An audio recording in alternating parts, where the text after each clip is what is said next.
Halo sahabat belajar, kembali lagi di channel Belajar Era Digital. Baik, kali ini saya akan menyampaikan beberapa teknik pengambilan gambar.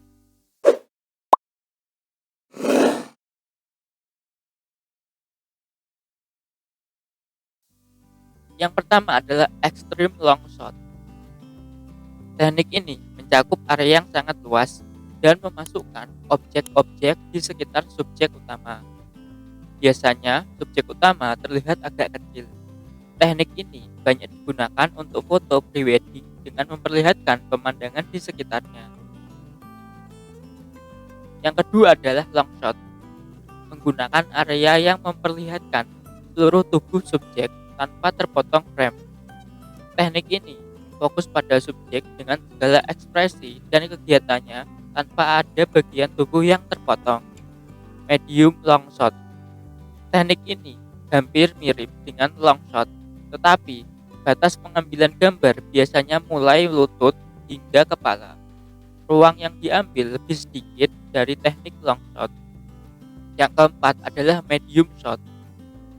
Teknik ini lebih sempit lagi dari medium long shot. Pengambilan gambar dimulai dari sekitar pinggang sampai kepala. Biasanya digunakan untuk menonjolkan lebih detail bahasa tubuh dan ekspresi subjek. Yang kelima adalah close up. Teknik ini biasanya diambil mulai bagian bahu hingga kepala.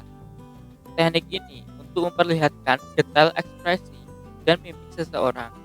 Biasanya digunakan untuk memotret ekspresi seseorang.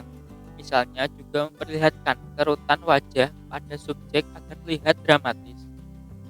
Yang keenam adalah big close up. Teknik ini memotret mulai dari leher sampai atas kepala. Tujuannya sama dengan teknik close up, tapi lebih memperlihatkan detail ekspresi dan mimik wajah seseorang. Yang ketujuh adalah extreme close up. Teknik ini biasanya hanya fokus pada satu bagian tertentu, misalnya saja mata, hidung, ataupun bibir. Teknik ini banyak digunakan untuk gambar katalog di produk kosmetik. Oke, selanjutnya adalah beberapa gerakan kamera yang bisa digunakan oleh Bapak Ibu guru ketika mengambil video.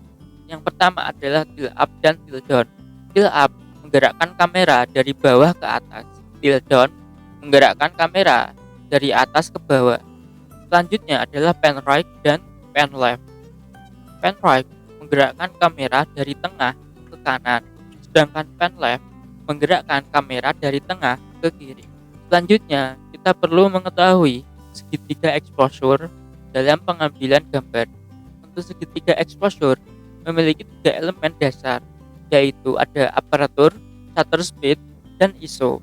Ketiga elemen ini tidak bisa dianggap enteng ketika digunakan untuk pengambilan gambar, karena setiap elemen memiliki fungsi yang sangat penting. Yang pertama adalah aperture.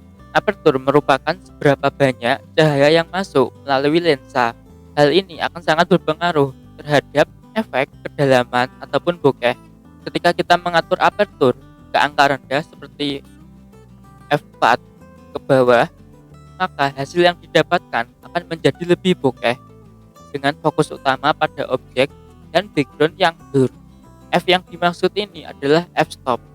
Dan apabila semakin kecil angka f-stop tersebut, maka akan semakin besar bukaan lensa, dan sebaliknya. Sedangkan shutter speed adalah kecepatan waktu aperture terbuka dalam menerima cahaya yang masuk.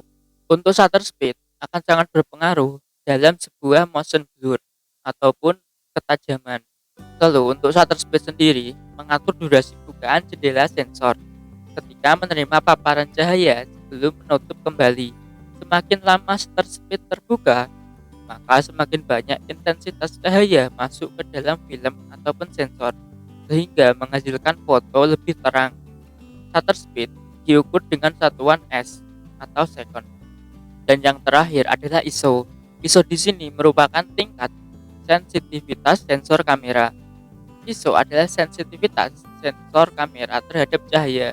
Semakin rendah nilai ISO, maka hasil foto akan semakin gelap. Sebaliknya, nilai ISO semakin tinggi, maka semakin terang foto yang dihasilkan. Namun, apabila nilai ISO semakin tinggi, maka akan menghasilkan gambar yang semakin noise ataupun bintik hitam pada gambar.